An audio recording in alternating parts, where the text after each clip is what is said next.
এক কথা হইল বাজান, সম্পদ, কারো সম্পদ আপন পর, কারো সম্পদ লুণ্ঠন না করা। ঠিক আছে না? ইনশাআল্লাহ আল্লাহ আমাকে তৌফিক দান করুক। আর 2 নাম্বার কথা হইল, কবর নিয়ে প্রত্যেকে ভাবেন, চতুর্দিকে দেখেন। আল্লাহ নবী সাল্লাল্লাহু আলাইহি সাল্লাম বলেন, মৃত্যুকে নিয়ে ভাবনা এটাই তোমার নসিহতের জন্য যথেষ্ট। কাফা বিল মাউতে ওয়াইদান, আর কোনো উপদেশ লাগবে না। জলজ্জন্ত তরতাজা, হাত পাও নড়তো, ছুটতো, ফিরতো, খাইতো, ঘুমাইতো, চলতো, ফিরতো। আহা, এরকম একটা জলজ্জন্ত মানুষ এভাবে স্তব্ধ হয়ে গেল।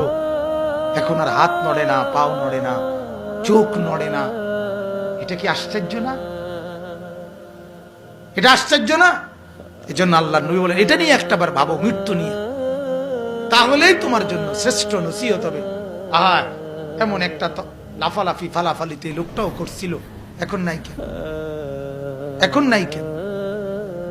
তাইলে এই মৃত্যুর স্মরণ আল্লাহ নবী বলছেন সাল্লাল্লাহু আলাইহি ওয়াসাল্লাম, আকসিরু যিকরা হাদিমিল লাজ্জাত, সব স্বাদ নষ্ট করে দিবে যে জিনিস, সব স্পন্দন নড়াচড়া বন্ধ করে দিবে যেই জিনিস মৃত্যু, নবী বলেন, ও আমার উম্মত, সেটাকে বেশি বেশি স্মরণ করো।